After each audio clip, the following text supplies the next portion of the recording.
Howdy folks, welcome to our kitchen. Thanks for stopping by. We're doing something at DBC called the What's for Dinner Challenge. And so it's a way that we're encouraging people to, take meals more seriously. Well, we all love to eat, but to be focused and be intentional around meal times and spend time together as families and also just spend time with God. And so I'm going to get Patricia to come into the kitchen because really this is our kitchen, but truth be told, Patricia spends most of the time in the kitchen and she loves to cook and I love to clean. So we're a really good pair. You love it clean. I don't know if you love to clean. I enjoy cleaning. I enjoy cleaning. But anyway, we're so happy to be able to take a few moments today to provide you with a meal idea. Yeah. And this is one that we love to eat. It's meatloaf. And I know, hold it, before you have ideas about meatloaf, you need to taste Patricia's meatloaf. And I'm sure there's other people out there that cook great meatloaf as well. Probably, but there's some pretty bad ones out there. So anyway, we're going to provide you with a meatloaf recipe. And you can also get the print version too if we go too fast or if you get a little bit confused. And before we jump into the recipe, I want to say one thing because we're talking about being intentional around the table and how we need to carve out time with others at the table and have significant conversations and just really spend time with each other. And one of the ideas that I want to give people today and something that we do around our table is we don't allow devices at our table. And so no phones. It's a phone-free zone when we sit down to eat. And every once in a while, someone will sneak one out or.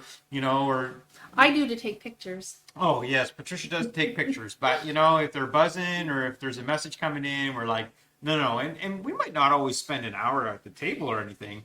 But the time that we do spend, we want it to be significant and we want it to be kind of uninterrupted. So just a tip for you to make your table when you're with friends, when you're with family, make it a phone-free zone and be intentional about that. Okay. Enough of that. On to the meatloaf. Okay. So, teaching Peter how to make meatloaf, though I'm not sure he'll go ahead and make it anyways, because I usually make it. So, normally when I make a recipe, if you tuned in for any of our other recipes that we're sharing over our What's for Dinner challenge, I usually double, triple a recipe. Excuse my timer going off. And that's just because this freezes well. So if it's a meal that freezes well, I don't waste my time making one batch. I make multiple. So I have one in the oven right now, though, because there's a step I want to show you that would take too long for this video if I didn't have one already pre-cooking. So here we go. All right. So I'm going to bring my big mixing bowl for my stand mixer over, and we're going to crack some eggs into that. Yes. So you crack the egg. I love cracking eggs. He does that. Do you want the shells in or out? Out. Okay. Yeah. So he doesn't do a whole lot of cooking. Some of you know that he makes banana bread. But he does make breakfast in the morning. He usually has done through our parenting journey, has done breakfasts with the children who are no longer children, but I do the breakfast table. Yes. You do the breakfast. I like to sleep more than that, so I don't do that. So now to our eggs. So we're doing 1.5 pounds of ground beef is the full recipe. So we're adding 2 eggs and 2/3 a cup of milk. You can use rice milk, soy milk, almond milk, whatever seems to be the best for your family. And I'm just going to use a fork to mix up those eggs just a tiny, tiny, tiny bit. And to this, we're going to add bread that's been torn into small pieces. It doesn't have to be bread crumbs. It just has to be small pieces, and Peter already did that for us. 3 pieces of bread is approximately what you need. We're using gluten-free this time because someone in our family needs that. So we're going to throw that in. This is probably a little bit more than 3 pieces, so I'm only going to add some of it. There we go. And oh, I threw out my fork. It's okay. The guy that washes the dishes, he'll wash all the forks too. Oh, I just did my. There we go. Okay. Now to this, we're going to add carrots, onions, cheese, and herbs and spices. So, Peter, if you want to finish. So carrots, onions, cheese, herbs, and spices, and we'll get to those. This? Yeah. So you left me the little piece. I did. So that I could grade my fingers. So you can use a food processor if you have one, or like some sort of a food chopper. So you might call this grated carrots. You might call it shredded carrots. As long as it's small enough that it'll cook up nicely and you won't have like raw carrots. And do you have a tip, like when you get to the little piece? That's fine. I just wanted to show it. I don't even need it actually, but I just wanted to. Okay. I did pretty good. You did. Fingers are intact. You did fine. You did fine. So, you could probably add riced cauliflower into it if you would prefer. If you didn't want to do carrots, you could do a little bit of both. I haven't tried it, but I think it would. Cauliflower. Cauliflower. We should try that sometime. We should. Okay. Maybe, but anyhow. All right, so into there Put the rest in too? goes the carrots. Yep. How much? So all of that carrots could go in. So in the recipe, you need half a cup of grated carrots. So that's what you need. So the recipe is 2 eggs, 2/3 cup of milk, half a cup of grated carrots, and now we'll do half a cup of chopped onions.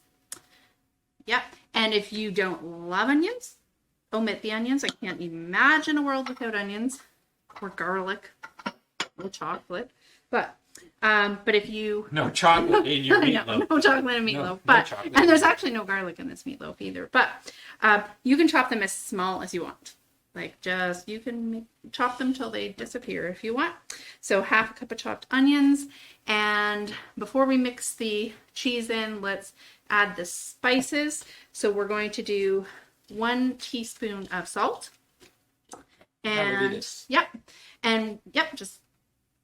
throw it in there. I have made this recipe before omitting the salt, and it's not awful. I've done that when our daughter couldn't have a lot of sodium in her diet. So you can do that if you want. 1/4 teaspoon of pepper. That would be that one right there. And you could add more pepper if you really love pepper. You want 1 teaspoon of parsley. That's dried parsley. Yep, just throw it in there. You could use fresh parsley. When you use fresh things, it just brings more flavor to it.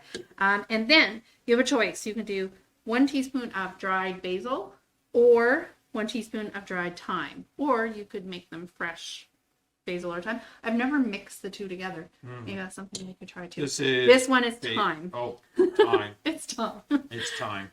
It's thyme. It's not even spelled like that, but that's okay. Alrighty. And now I'm going to add the grated cheddar cheese. I bought it pre-grated. You could grate your cheddar if you wanted to, but.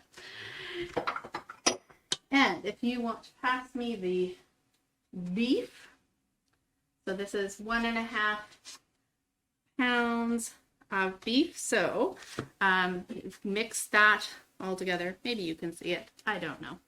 And I'm going to add the beef. And sometimes if I'm doing a huge batch of it, I will use my mixer. But you don't really need to. And in the end, I end up using my hands anyways to just kind of make sure that everything's incorporated in that. So how do you feel about using my hands? Using your hands. Not a problem. You'll mix that all up. I'll just mix it a little bit. And then you can use... I'll wash them first. Your hands. That's a good idea. And wash them afterwards too, yes. Before you touch anything else. Safety first, kids. Safety first. A good plan. See, it doesn't really mix in really well without your hands or without a mixer. So here I go. okay. I'm going in. Oh yeah. This is the secret part of the recipe, isn't it?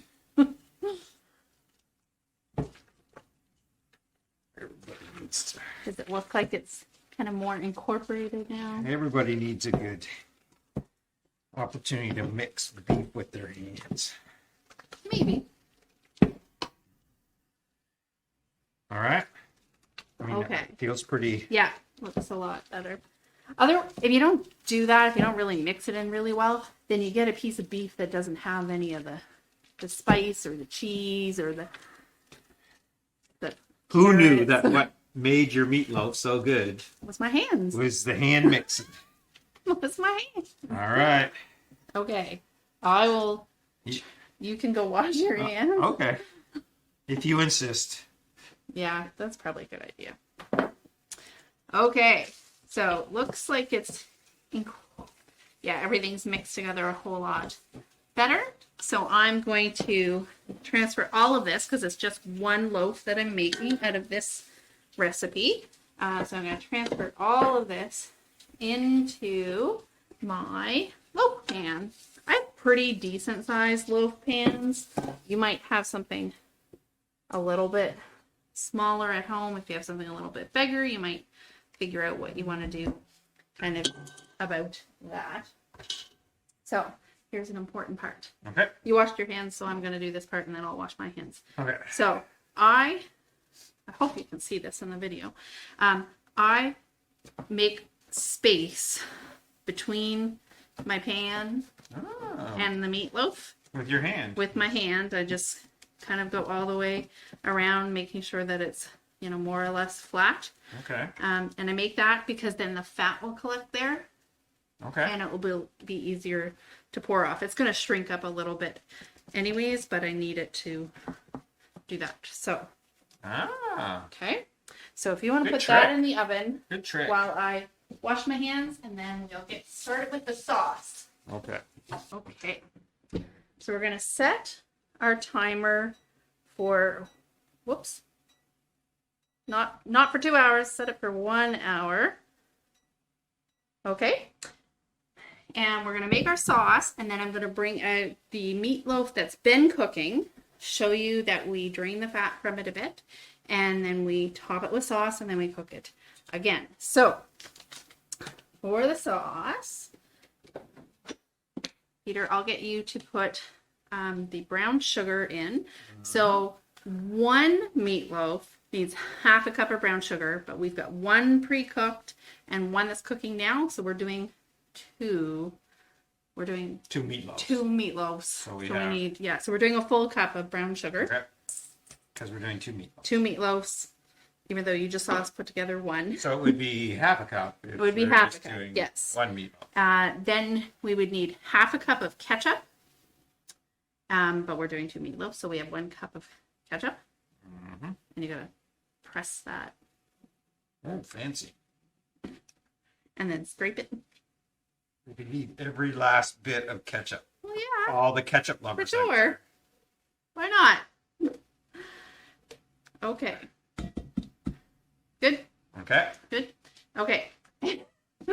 Here comes the non-measuring part of this. Okay. So we need 1 teaspoon of mustard, of prepared mustard. I could get a teaspoon out of I am not interested in scraping mustard out of a little teaspoon. Okay. So shake it up with the cover on. Shake it up. And then you do a squirt that looks like a teaspoon. For those of you at home that are precise measures, get your teaspoon out. Now you tell me when to stop. Okay. Okay, that's good. That's a teaspoon. Okay. Okay, and now you're going to need a 2nd teaspoon. So this is about a teaspoon. Boop. There, that's good. That's a teaspoon. Oh, well, I did a little design, so mine's better. Okay. Okay, so stir that all up. Stir it. Mix you're it gonna all. need some oven mitts. Use something beside your hands this time, kids. Yeah. So sometimes brown sugar And adults. stays kind of chunky together. Right. You see that? So just Yeah. kind of press some of those All right. kind of blobby things out of it. So Don't want I'm going to get out one of our meatloaves. brown sugar.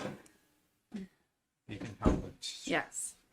Here is one of our meatloaves. I don't know where to show you. We're going to go here. So, all right. So there's a whole bunch of fat. So I'm going to drain some of that off before we add some of the sauce. And then we put it back in the oven. So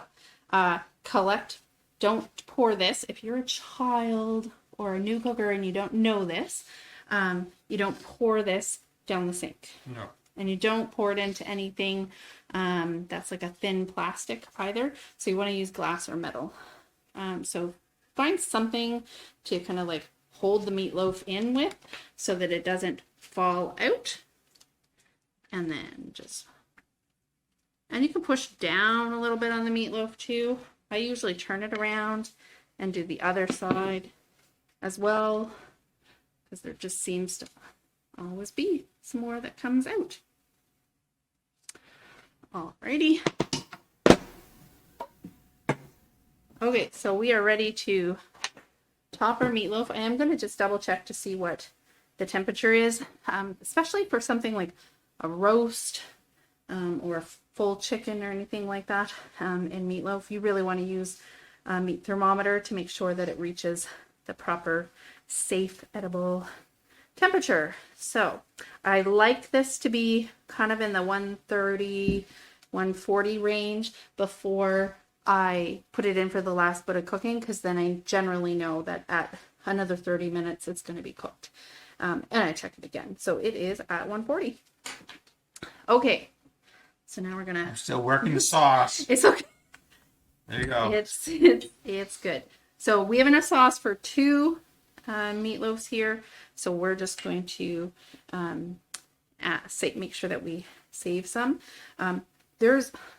You could probably just like dump it on, but I kind of like swirl it on, make sure it gets all the parts before I do anything else. And I go right to the edges and right end to end. And Don't forget to save those. yep, I know. It's getting pretty saucy. It is pretty saucy. So we're going to put this back in the oven for another 30 minutes. There we go. It's just that easy. And it's just that easy. What else do you want to know about making meatloaf? You could, just like with, if you've watched, or if you will get a chance to watch our meatball recipe, meatloaf, if you had pork, you could add pork to the beef as well. That would be totally cool to do. If you wanted to do, we did gluten-free bread. You could do regular bread. You could do fresh herbs. If you wanted to, you could, you could. Or you could just do it like you do it and it'll taste great. You could do that too. So that'll be in for another half an hour. So this isn't like a quick meal that you do probably after work. This is more like a plan ahead meal. Yeah. Might do it on the weekends. You might even put the meatloaf itself together. And I don't know, if somebody was working from home, they could put it in, that kind of stuff. So, but it is yummy. It is very yummy. So about an hour it takes to begin with. Drain the fat off. You might even drain the fat off a couple different times. Add the sauce and put it back in the oven for probably about another half hour. You don't want to go too high in temperature because there's a lot of sugar in that and the sauce will burn. So you don't really want to do that. So about 350. And we'll have a PDF or a file of some sort with the recipe for you. Sounds good. So that's how to make the Moore's Best Ever Meatloaf. Yeah. And our blessing on you today is that you'll have good food and good conversation, good company, and that you'll be able to spend time around your table with other people and with God. So take care. God bless.